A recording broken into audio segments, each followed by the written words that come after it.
In this sixth video on corporate actions, we're going to take a look at a very important aspect of fund administration, which is corporate voting as well as proxy appointment. Hello, everybody, and welcome to my YouTube channel. I'm your learning partner, Sushila Hariharan. If you're interested in a career in investment banking operations, fund accounting, fund administration, or loan syndication, then do subscribe to my YouTube channel where I provide richly researched content on these aspects of investment banking. As you already know, there are corporate actions which could be voluntary, there could be corporate actions which could be mandatory, and there could be corporate actions that are mandatory with choice. So, shareholder voting falls under which category? What do you think? Is shareholder voting mandatory? Is it voluntary? Or is it mandatory with choice? The answer is indeed it's voluntary. That means the investor who's holding shares in the company has to take a decision and communicate the decision to the company with respect to the corporate action. And therefore, shareholder voting is indeed a voluntary corporate action. Shareholders, as you know, contribute capital to the company. The company uses this capital, grows the company, the executive management generates revenues, generates profits, and a part of that profits is distributed back to the shareholders by way of dividends. Who oversees the company's operations? That's the executive management. Who ensures that the shareholders' interests are protected in the company? That is the board of directors. So, in this multi layered external versus internal kind of stakeholders for a company, it's very important that shareholders do not interfere in the day to day operations of the company, but their approval is definitely needed for some of the key decisions that the company might affect. Let's now take a look at what are the situations under which shareholders' approval is needed. In the first instance, a shareholder's approval is needed if the company wishes to merge or acquire itself with another company. This results into a change in the capital structure and ownership of the company. And therefore, before any merger or acquisition is completed, shareholders have to approve that merger or acquisition, or else the acquisition cannot go through. Shareholders have to give their ratification. They have to say that they approve the merger, they approve the merger ratio, or they approve the acquisition structure, etc. And those approvals are very much needed because shareholders' interest would be affected in the case that the merger or acquisition is not favorable to the company in which the shareholder is holding the stake. If there is a change in the board of directors, then the shareholders' approval is needed. We just discussed about how board of directors are the only link perhaps for the shareholders to the company to ensure and safeguard the interests of the shareholders. Therefore, who comprises the board? Is it a fair board? Is it a transparent board? All of that needs shareholder approval. Even if a board member has been sacked, or if a board member has resigned and wants to take on less board memberships, then that needs shareholder approval. If a new board member has to be initiated into the board of directors, then shareholder approval is needed even for that. So shareholder approval is very critical for the selection as well as constitution of the board of directors. Shareholder approval is also needed for compensation structure of key individuals. Shareholders certainly don't have to dictate what is the compensation of all the employees of the company, but key individuals like vice presidents, CEOs, etc., whose importance to the organization is very critical, and therefore they have a very combined way of compensation structure, whether it's a fixed and variable or variable and fixed, stock options are released, etc.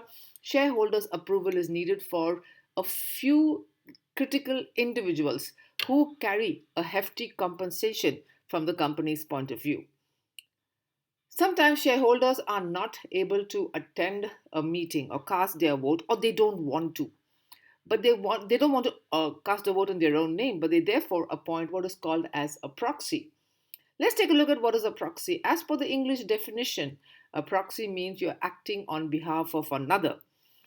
The corporate scenario, it means the proxy is acting on behalf of the shareholder. The proxy voting chain, we are appointing the proxy on behalf of the shareholder, and therefore, what are the steps that are involved in the proxy voting chain? At the first instance, the registrar or the transfer agent, who is appointed by the company, informs all the key stakeholders of a meeting or of a constitutional change, etc., in the company's corporate structure. This information is passed on to the registered shareholders or to their custodians. As you know, custodians are safekeepers of the securities of the hedge funds, mutual funds, insurance companies, and other institutional investors. The custodians receive a notification of the annual general meeting or of any other extraordinary general meeting where the shareholder is approved. So, if you're working for a custodian operations in India, then you have to inform the investor that the company, which is in the portfolio of the investor, is initiating some changes or is calling for an annual general meeting. The institutional investor then appoints what is called as a proxy advisor. Once the proxy advisor is contracted, its details are mentioned by the investor back to the custodian, and the custodian then must inform the registrar or the transfer agent about the change in the shareholding voting that's going to take place. So this is called as a chain because, as you can see, the information moves back and forth amongst the same set of entities who are in the ecosystem of a voting of the shareholders meeting or any other event for which shareholder approval is needed.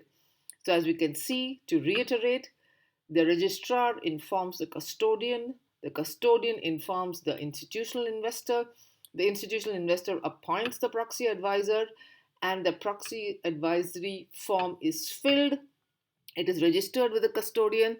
The custodian then informs back to the transfer agent about the shareholder of the proxy who is going to vote. Since over here proxy has been appointed, the registrar has to note down the proxy details, and the registrar or the transfer agent will also have to do a reconciliation post the meeting of all the shareholder votes. Questions, some simple questions that could arise in your mind because of this corporate actions. Is there a deadline for nominating the proxy? Yes, there are deadlines at every single stage of the chain that we just discussed.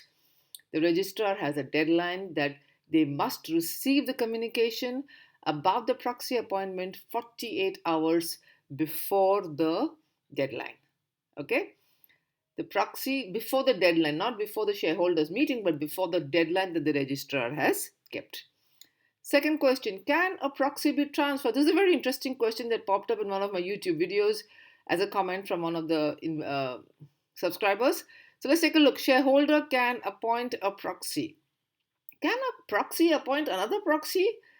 No, they cannot. Okay, so shareholder can appoint the proxy. A proxy cannot appoint another proxy. If the proxy doesn't want to be a proxy, he must inform the investor that no, we can't take on the proxyship, or we cannot become a proxy advisor because of conflict of interest or something like that. But a proxy cannot be transferred. They should just not take it up if they're in a situation that they can't become a proxy. Another question that popped up, is a proxy permanent? Okay, is it like lifetime membership, like lifetime achievement awards? Is a proxy permanent? No, not at all.